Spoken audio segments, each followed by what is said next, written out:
Welcome to Money Tales. This is Cammie Doder. And I'm Sandy Brager. Today we are re-releasing our prior episode with Cicely Gay. She is the founder of a philanthropic group called the Amplifiers, and she is also chair of the board of directors of Black Lives Matter's Global Network.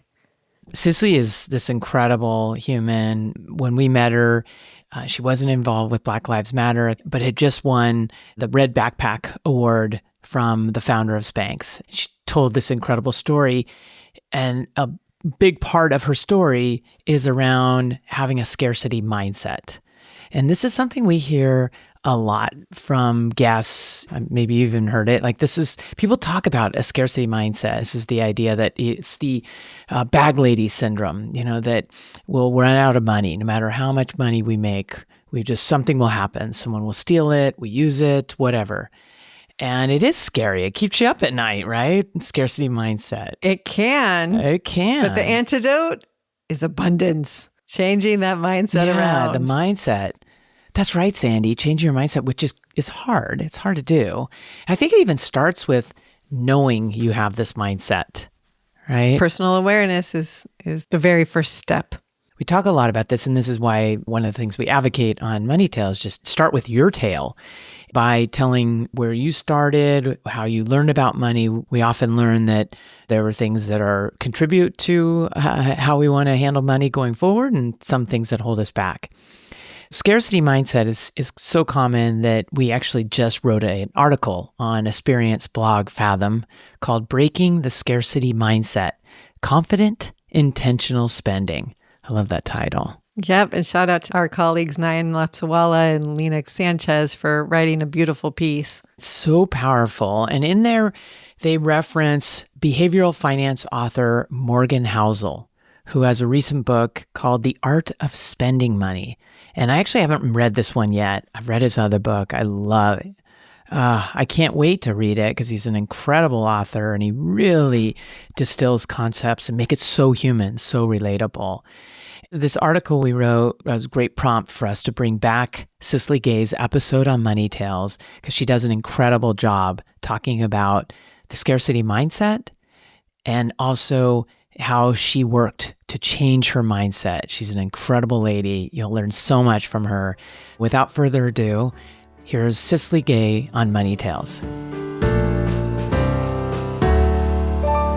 Cicely Gay, welcome to Money Tales. Thank you. I'm so excited to be here and grateful that you're having me on today. We are pleased to have you. And to get the conversation started, will you please give us a brief summary of your life today, focusing on 2 or 3 pivotal moments who really make you who you are at this moment? Absolutely. I am Cicely Gay, and there are many stories that make up the fabric of my being. I think one of the most pivotal is that I am an African-American woman who happened to be born in Topeka, Kansas, of all places. The perception of who I am and not being around people who looked like me or my family was something that started very early on. I am the daughter of educators. My parents were both teachers. So we certainly were not under-resourced by most standards, but I also didn't have anything passed down to me. My experiences around growing up have really been about creating a space for myself to ensure that I can become sustainable and be a productive human being. I'm also a mother. I'm a mother of 3 sons that I'm raising in this very interesting world and country, particularly given the climate of what we've seen over the course of the last few years. I am a single mom, although I don't consider myself alone. I've raised them without the benefit of an additional parent since my youngest was only 6 months old. And so I'm someone who is always looking for building my village, gaining resources, learning from my mistakes, and hopefully creating a world that is prepared for them and their children to come. That's a great overview. Thank you. Cicely, tell us more about growing up. What was money like in your family? Were there conversations? Set the scene for us there.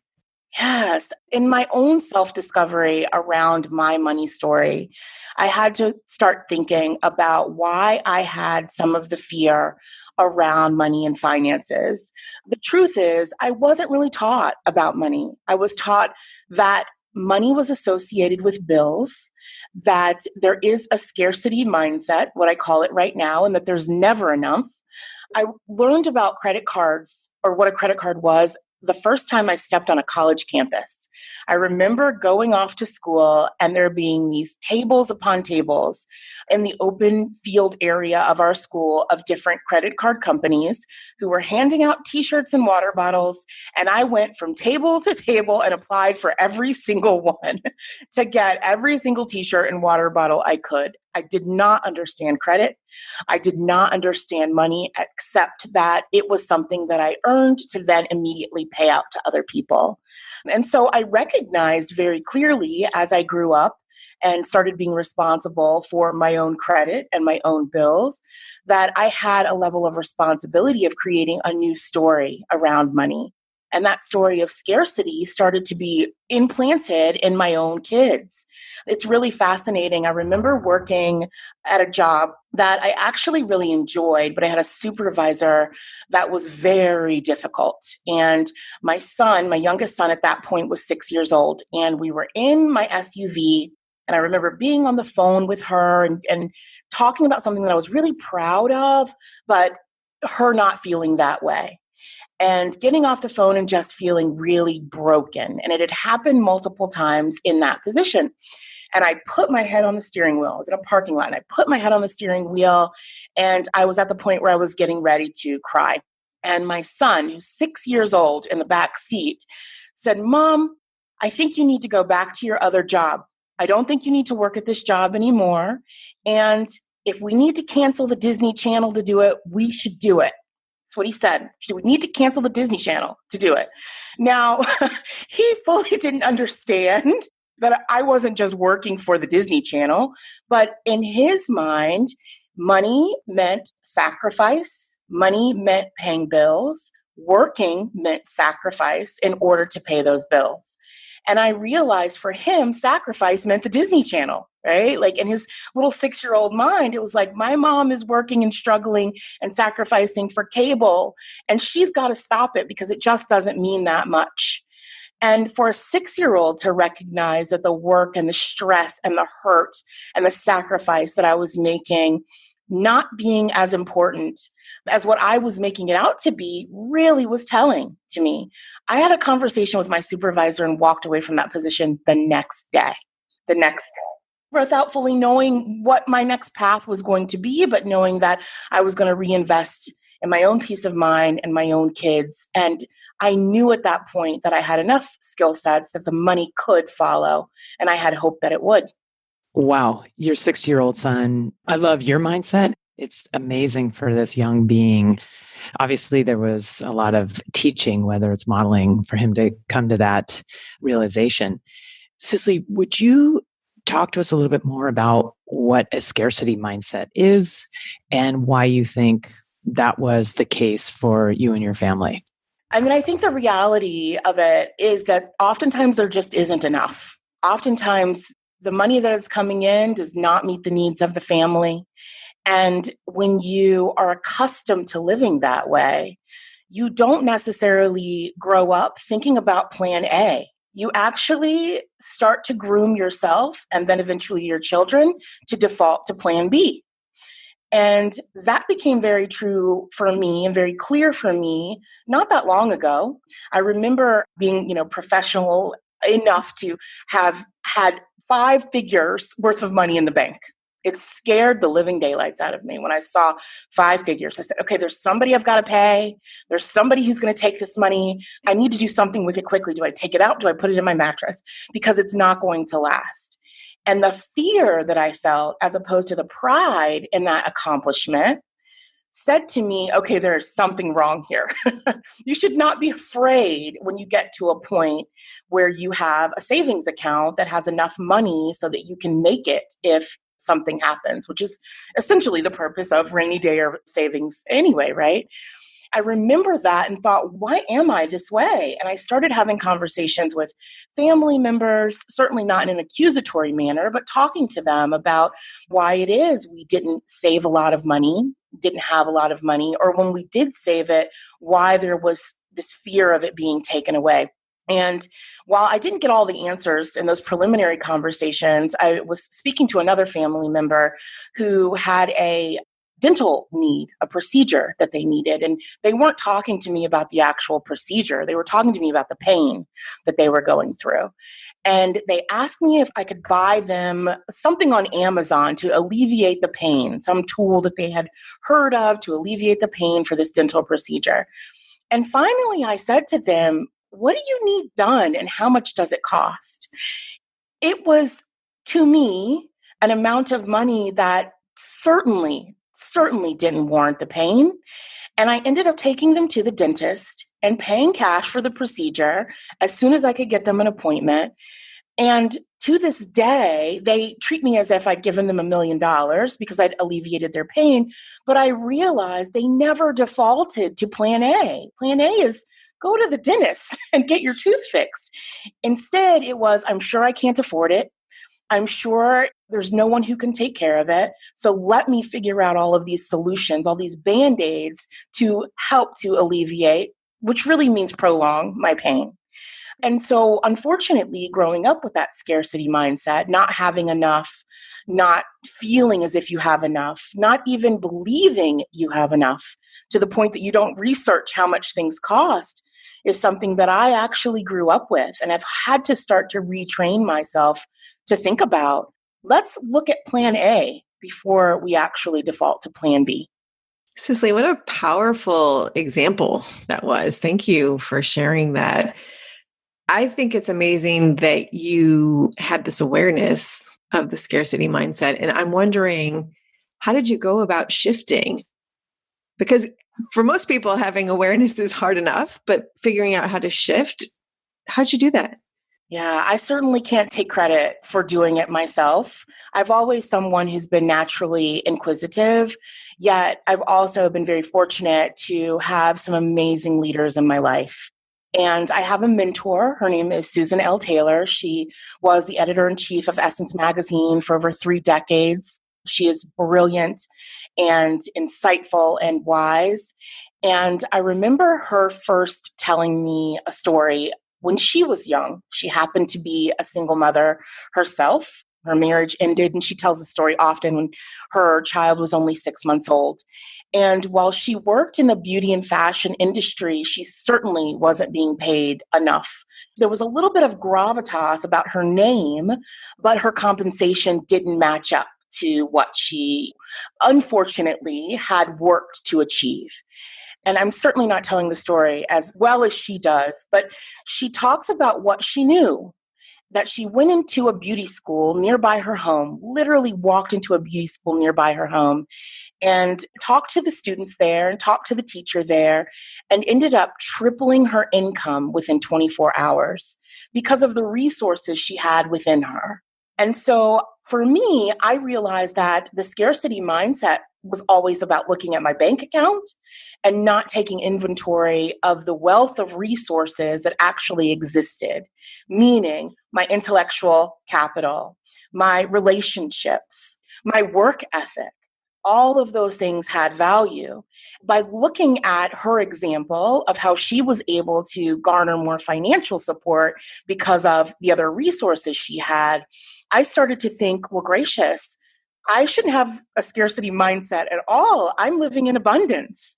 I have abundance of relationships, an abundance of ideas, an abundance of creativity and experiences. There is no dearth of experience in terms of the trajectory of my life, from being a mom to then a single mom to an educator to someone who worked in foundations, who then started my own company. I have many, many stories to tell. And there are people who can learn and grow from those stories as well. And so I became very grateful about what I did have, as opposed to being concerned and nervous about what I didn't. This is tremendous. Cicely, why don't you share with us what it was like to be a single mom, how old you were, and what did you do to take care of yourself? Yeah, wow. I had my oldest son when I was 16 years old. I now have three sons. So, I didn't add teen mom to one of those titles that was thrust upon me very young, but my first son I had in high school. And despite being someone who had ambition, I distinctly remember being categorized when that happened. I was put in a GED class, even though I had a high school degree. I actually skipped a grade when I was young, graduated when I was 17.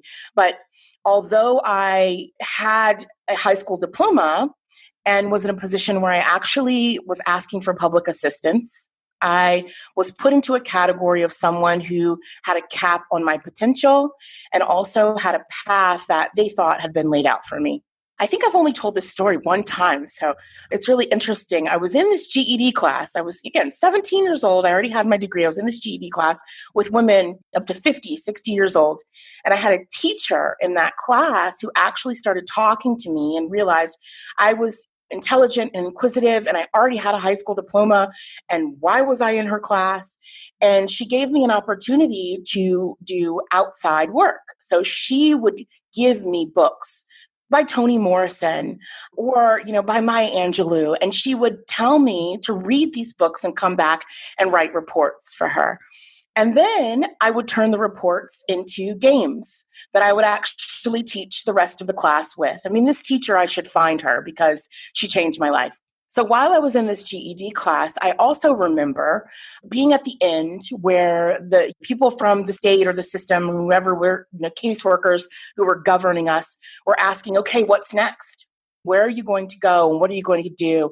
And these classes were at a local community college. They would actually come pick us up in a van and they would take us to this community college and we would go through our courses and then they'd actually take us home. And on the wall of the community college was a flyer, and it was about a program called AmeriCorps.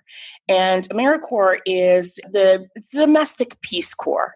It's an initiative under the Corporation for National Service, where at that point, young people 17 to 24 would give a year of time doing volunteer work in exchange for money for college.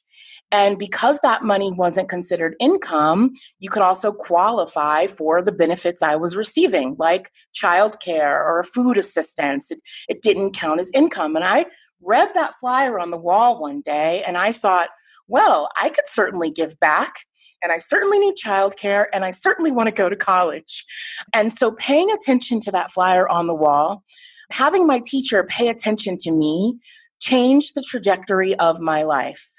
And so I realized that sometimes the circumstances that you're in don't necessarily define you, and there can be resources right around you if you'd pay attention to them and if you take advantage of them. That teacher was my reference for AmeriCorps.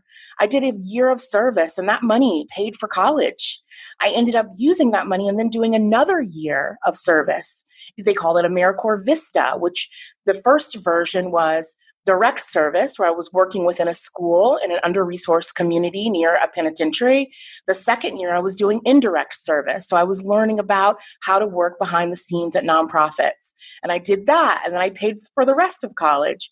Again, I certainly can't take credit for the blessings and gifts that have come into my life being all mine.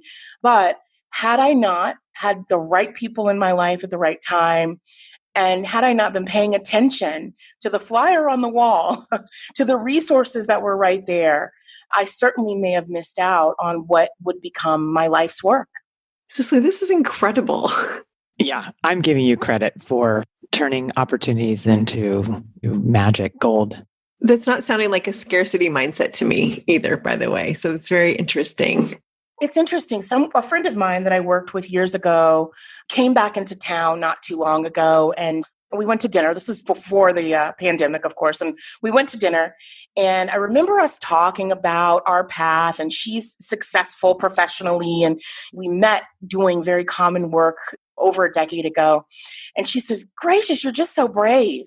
You've gotten up and you've tried entrepreneurship, and you've moved, invested in these new opportunities. You're so brave." And I'd never considered myself brave because, to your point about the scarcity mindset, oftentimes you're doing things out of desperation. at least you think you are. I certainly didn't think that signing up for AmeriCorps was brave. And I didn't think that teaching the class was brave. I was just doing what I thought I needed to do in that moment to survive. But what I did realize was that they were opportunities and that I still believed in myself enough to give them a try and to take advantage of them when they did present themselves. So I'm curious, Cicely, when you were going through college, sounds like in between the AmeriCorps stints, what was your motivation there in terms of study? Were you focused on trying to prepare yourself for a career that would allow you to pay the bills, or were you focused on figuring out what really interested you and what you were passionate about? I never thought that people went to college to find a career that interested them. That's not what I was ever taught. I mentioned that I was the child of two educators, and my mom often tells me the story of her being in school and having a teacher that says, "You make all A's. Are you thinking about college?" And her family not really supporting that. She was one of 9 children, and she was the first to go to college and grew up in southeastern Virginia. And she and my father got married and moved to Topeka, Kansas with me, where his father was in the military. And so they were very different in terms of their willingness to go against the grain or be brave. And I remember thinking about what was next for me. College was always something that I expected to do. My parents both went to college. And so in our family, it was something that we knew would happen, although they didn't really lay out the path for me to get there. My mom tells me the story, though, of her teacher saying to her, "Nurse, secretary, or teacher, which one?" And so she was college bound, but that degree was restricted by her participating or being a part of only 3 occupations: nurse, receptionist, secretary, or teacher. And of course, she thought, well, teacher probably makes the most sense for me. And so when I went to school, I thought, well, I love communications. I absolutely was interested in sharing or presenting news because that was something that was, I mentioned being inquisitive. I liked learning things and then repackaging them and representing them in ways that people would hopefully embrace and understand. But I will say that, so I started out as a communications major because I thought I could make a living doing communications work, whether it was written or oral, or wasn't sure at that point. But I thought I like news and I like speaking, I like journalism. So I think this is the path. But I will say that during the period of time where I actually needed help, where I was going to people at social services and learning a little bit about our government and how I was funneled in a certain lane without really people having time to know who I was or what I wanted, I became very interested in government. And so I changed my major halfway through to political science. I thought I wanted to practice law. I thought I wanted to advocate for people who were underserved or under-resourced like I was. But I ended up using both that political science acumen and the communications acumen to eventually work with nonprofits and foundations and then start my own social enterprise doing the same. And when I was 18 or 19 and making these decisions, I had no clue about entrepreneurship. I had no clue that in 2020 there would be racial uprisings across the country and organizations large and small would be looking for someone who understood how to articulate social justice needs or needs of nonprofit organizations through digital mechanisms. I had no idea that could be a job for me or that my business would pivot that way. But when I was in college, I absolutely started out thinking, gracious, how can I make money and take care of my family? And then it grew to be, wait a minute, this is something that I actually care about. How can I give back and make a difference? And then learned that, wow, the money can come. I think about all the work you're doing that's created the opportunities for this success. And to me, when I hear the story, there's just no surprise. Share with us what it felt like to become an entrepreneur and to start your own business. And what was your vision? What were you worried about? And what were you most excited about? And I want to add in, how close in proximity was it to the time that you had the conversation with your son in the car? 2 days later. Was it really? Yes, I'll start there. The next day, I resigned. The day after that, I was riding on the highway and I got a phone call from my previous employer. And this is how I believe money is energy. I believe what we appreciate appreciates, what we invest in grows. And this is how I know because I'm paying attention to the flyer on the wall and I'm paying attention to the signs that are around me. I'm intentionally quite observant and curious, right? 2 days later, I'm driving on the highway, and the position that my son told me I should go back to, I'd kept in touch with many of my colleagues there and love them to this day. One of the staff members there calls me, and that was nothing new. She'd touched base over time. And she said, I know you're busy. Well, I wasn't busy. I just quit my job. But she said, I know you're busy, but we need a consultant to help us do the work that you used to do with us. And it would only be for 3 months while we get through this gap. We just had someone who left, and we're just wondering if we can hire you as a consultant. And I thought, you have got to be kidding me. I'm being paid to do something I want to do with the flexibility to spend time with my sons. It certainly wasn't enough money to pay the bills at that point, but I realized I had a Rolodex. Now it's not a Rolodex. It's not a literal Rolodex, but I had a virtual network of people who knew who I was, understood my work, and to whom I was very valuable. And so then I met with my younger sister. We're 10 years apart and we're very close. And I told her I got a consultant opportunity and I'm going to, of course, take it. And it was fantastic. I was actually helping them evaluate grants. So I worked for a foundation, and I was their senior program officer. And I was the one first who was applying for money for under-resourced organizations. So I was very close to that work as a program person. And then after years grew and evolved and became the person who determined who received the money. So I'd be looking at grant applications and really helping to nail down the best projects and the best programs who were making the most impact.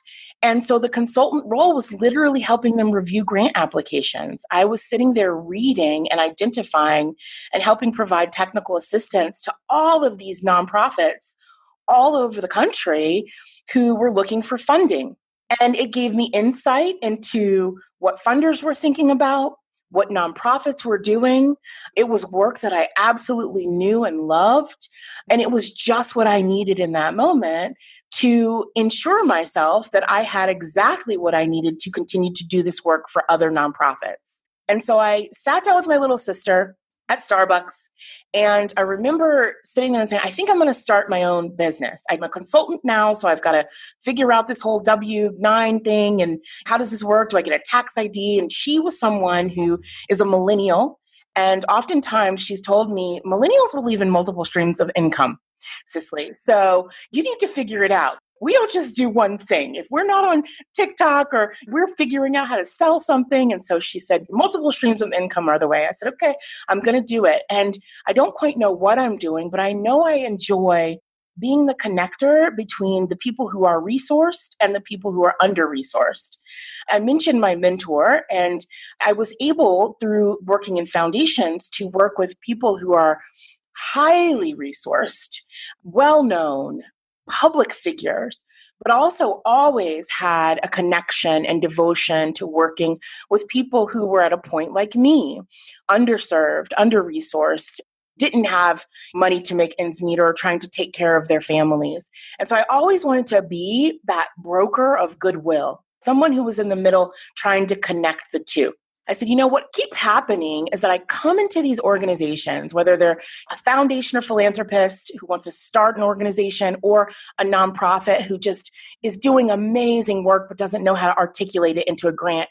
And I just make it better. I just come in and I refine their proposal, or I come in and I refine their process. I just make it better. I just amplify things. And she said, that's it. That's the name of your company, the Amplifiers. You literally come in and support nonprofit organizations or philanthropists or charitable endeavors, and you refine them and you come in and you support nonprofits, charities, things you're passionate about, and you make them better. And that's how I started my company. I met with one of my former colleagues at the Women's Sports Foundation, is the foundation that where I cut my teeth and where I was groomed. And she had herself started her own organization. So I sat down with her and met with her and I said, I think I'm going to do this. And she was doing different work. She runs this amazing consultant agency where she incorporates sports and physical activity and peace, all kinds of social and emotional learning. She said, well, the first thing you have to do when you start your company is stop saying I. Say we. When you're talking to folks, I know it's only you, but stop saying I, say we. And then that's not dishonest. A, it presents you in a more professional way to potential clients and candidates or people who are going to be working with you. But B, it really does speak to the wealth of resources that you're bringing to bear. You're not coming alone. You've got a whole list of people who are willing to work with you and support you and work with any organization that you're going to be working with. So I remember being really afraid of moving from I to we, but listening to that colleague and it reassuring me as I was starting my business that it really was possible and that I wasn't alone. So when you speak about this right now, you sound so confident, self-assured, like you knew what was going to happen. No, no, not at all. I also remember sending out an email to everyone I'd ever worked with after I was able to get like a web page up in a little bit of desperation because bills were due, telling people I was consulting. So there was a whole lot of faith that I utilized. I had no idea what I was doing. I didn't know about starting a business. I didn't know about the business of the business, the tax side and what that would mean. I didn't know where I was going to get my next client from. I had no idea if I was going to be able to make up the salary that I was making at my previous job, but I did bank on myself. And I also felt reassured that no matter what happened, I was putting my family first. I had that little 6-year-old in the back of my mind who saw me have a breakdown because I was working with someone who I felt didn't appreciate me. And so at the end of the day, when I was picking him up in the carpool line, because I wasn't at work and I wasn't stressed out and I was listening to him and I was going to the park and showing up at games, I was reassured that I was making the right choices. And yes, I think, reduced our cable package. So I was going to ask, so thanks for I think he still got Disney, but there were some sacrifices personally I absolutely made. I moved, I downsized. I really focused on trying to build out my relationships. But I coupled that with the reassurance that I was being filled up in other ways. Saw my sons, who are now just 3 amazing, amazing guys. My oldest one is a professional actor. My middle one is a Division I lacrosse player, which is almost unheard of if you are African American and from the South. And my youngest is now being recruited from colleges all over the country to play football. And so each of them have 2 found their own paths. I know that wouldn't have been possible if I wouldn't have had the time to really take a step back and not always have been in go, go, go, travel, travel, travel, work, work, work. You need the money mode during that period of time. It was an additional and unexpected benefit of walking away from that level of stress. One other story that I'm thinking about now, during that period of time, I've kind of mentioned my philosophy is to be grateful and to be inquisitive and to be creative. And when I think about being creative, I do think about the story that Susan told me about how she made more money. But I also remember being in a situation where I worked full time and I was about to get a raise. So of course, as you're going after the money, you're thinking, of course, I want a raise and I want to be upwardly mobile and I want more responsibility. I remember this raise was going to put me in the next tax bracket. While I was so grateful at this job that I was being rewarded this way, I started thinking about what I really needed. And this is where the creativity comes into play. And at that point, I'm a single mom with 3 kids. I'm traveling all over the country. It's a high stress job, rewarding, but I was really busy and working a lot. And I remember going to my supervisor, this was a different supervisor she's wonderful, and saying to her, I don't think I can take this raise because it's going to mean more responsibility, but ultimately to my bottom line, I'm not going to be making more money. I'm going to be paying more in taxes, and I'm not going to feel the impact of this raise. She said, well, let's talk about what you pay for. What are these expenses? And I felt transparent enough with her to say, well, my kids, of course. I negotiated a driver for my kids instead of a raise. And the company ended up saving money because it was less than what they were going to pay me. So I had someone who would pick my kids up from school every day and they would bring them to me. It gave me an additional hour in my day. It didn't put me in the next tax bracket. It helped reassure me when I was out of town and when I was able to travel. But it's an example of how I was able to work with my employer, figure out a way to be creative, think about what I really needed and what resources really were, and reconfigure an opportunity so it benefited my life in an amazing way. And they said, yes. Who knew, right? Like, who knew? They'd say, well, sure, of course we'll get you a driver. We're going to save $5,000 a year. And that's what they did. That creativity just shines, and no wonder you've been so successful. I'd love to hear about something that I read on your LinkedIn profile. I learned you're the recipient of the Red Backpack Fund, a grant from Sarah Blakely and Team Spanx. Would you share with us a little bit about that? Like, how did you achieve it and what does that mean? This was just last year. I am such a fan of Sarah Blakely. If you don't follow her on LinkedIn, you absolutely should. She is motivating and inspiring and often tells the story of resilience and how she believed in herself and her idea enough to go around from store to store to store carrying a red backpack in hopes that they would invest in her idea. So she too has decided to give back in her, spirit of gratitude and benevolence to other female entrepreneurs who she's recognized may need additional capital or collateral to continue their business. And in addition to the money, she actually cut a check. She's included me in a group of other members of the Red Backpack Brigade, is what she calls us. And we meet on Zoom calls. She's given us access to masterclass so we can take lessons online. We connect with one another. She pours into us as a leader and as someone who had to think outside the box and is now a billionaire because of her idea. And I got that award and became a member in 2020 during a pandemic when people have been taught that it's one of the worst years of many people's lives.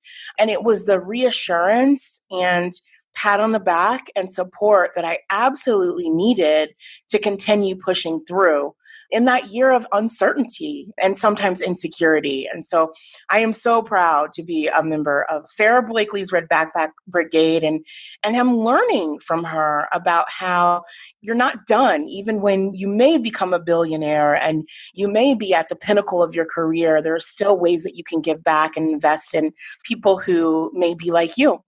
That's wonderful. Congratulations on being part of the brigade. We have a hashtag and everything. There are some phenomenal women in that brigade.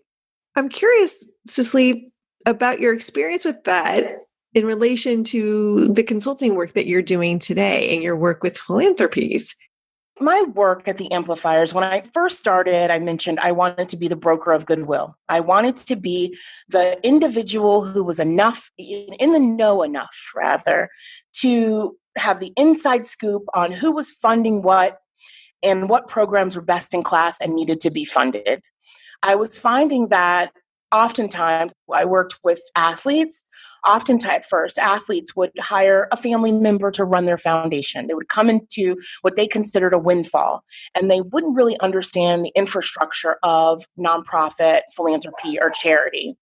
So I thought I was going to be the one who was going to be the broker of goodwill, and was going to be connecting these philanthropists and these nonprofits. And I did that, and I did it successfully at the beginning of the term of the company's founding. I call the Amplifiers, I call it a social enterprise. But what I also realized by being observant is that oftentimes it wasn't the connector that they needed, it was the communicator.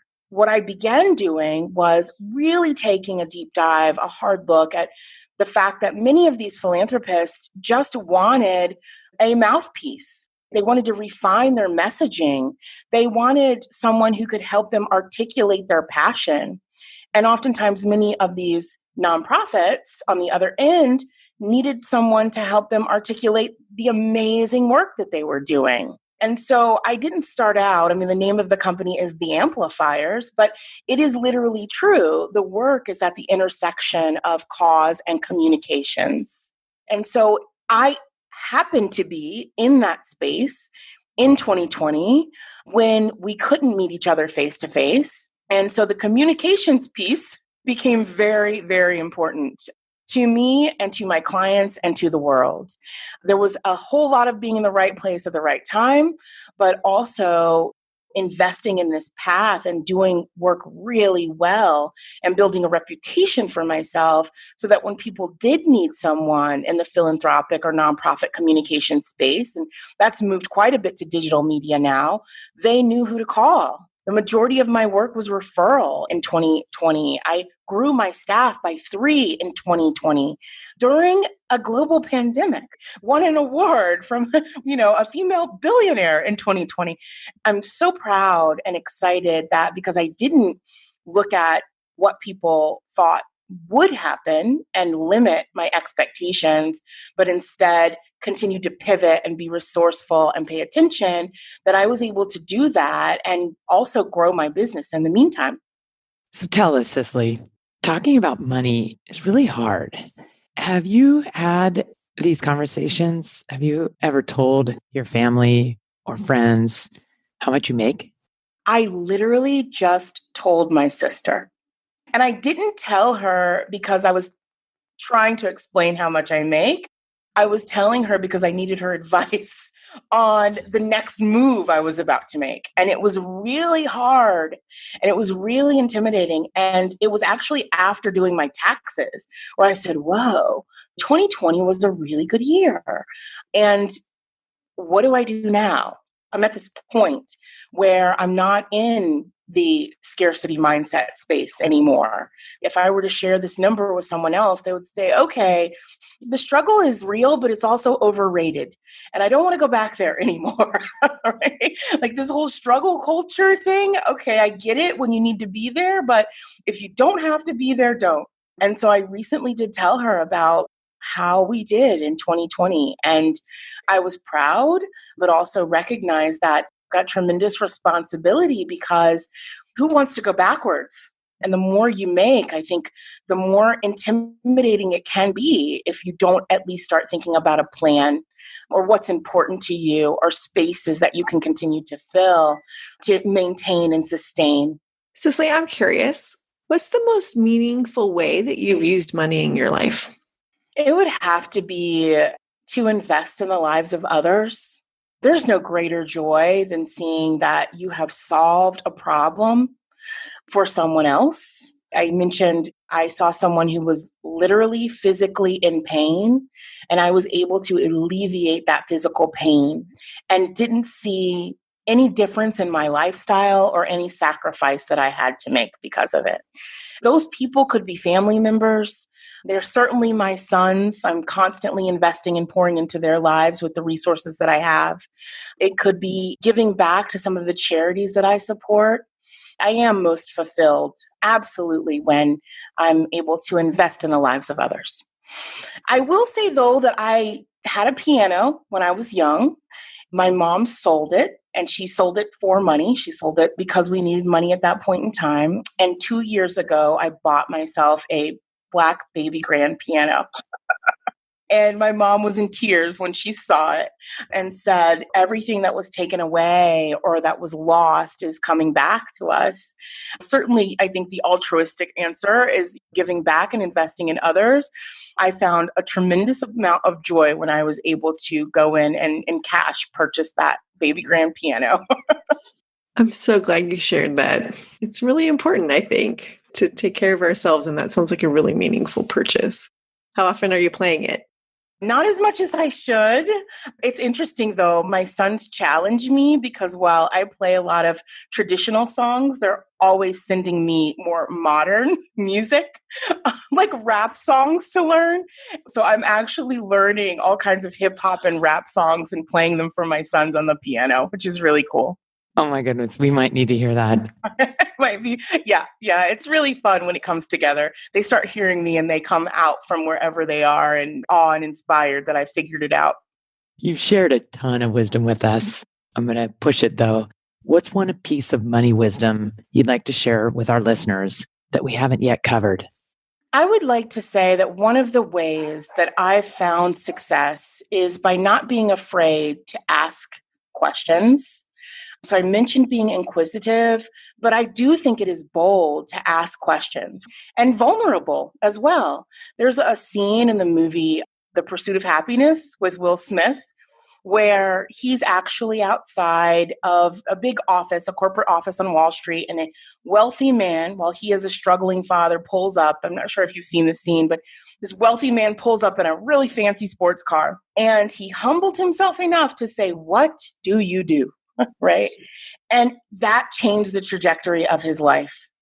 And so I love it when I have moments to ask questions and learn. And when people ask questions of me, this is certainly not at the same level, but I remember getting a platinum Amex from a company I worked for, Platinum American Express. And I was traveling somewhere, really quickly in the airport. So this was not even my credit card, but it was a credit card I had access to. And I stopped and bought myself some food at one of the stores. And the young girl who was checking me out, she handed me back the card and she said, "How do you get that?" And I said, "How do you get what?" And kind of looked around like, what is she talking about? She said, "You're the first Black person I've seen with that card." She was an African-American girl, probably 18 years old. She said, "You were the first Black person I've ever seen with that card. How do you get that?" And I said, "Well, I got it from my job, but do you mean an American Express?" She said, "Well, yes, an American Express, but how do you even get a credit card?" I am literally in the airport talking to someone who takes credit cards from people every single day, but never felt comfortable enough or vulnerable enough to just ask, "How do you get that?" And I remember telling her about going to the bank and opening a bank account and not just applying for every credit card she sees like I did when I was in college.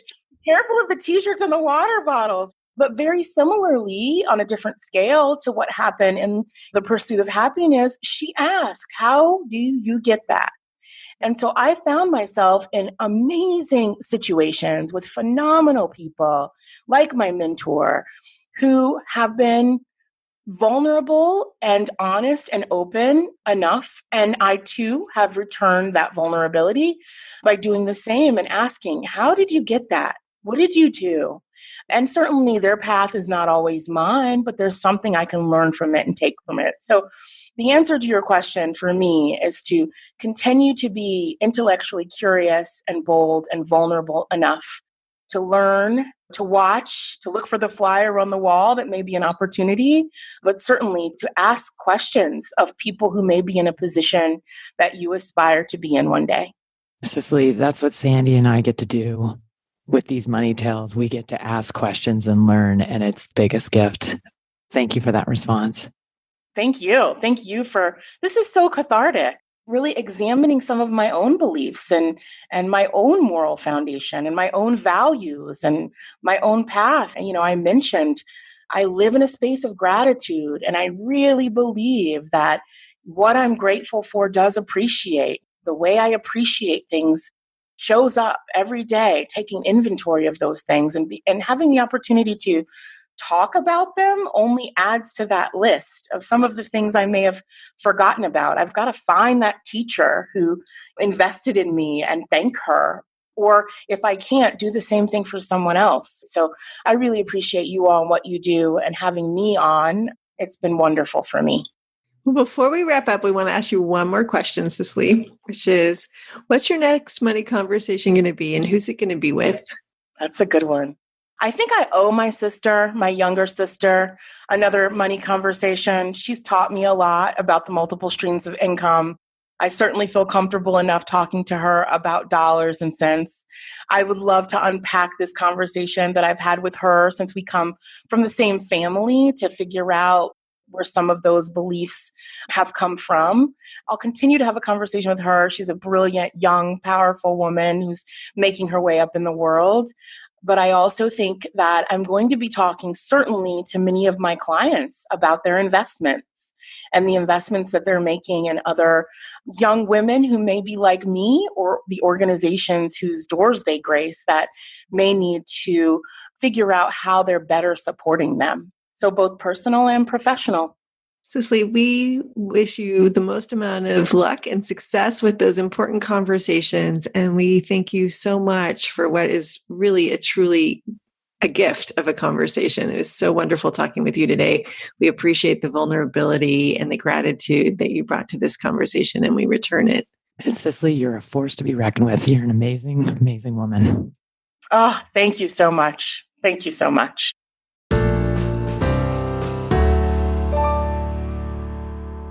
Thanks for listening to the Money Tales podcast.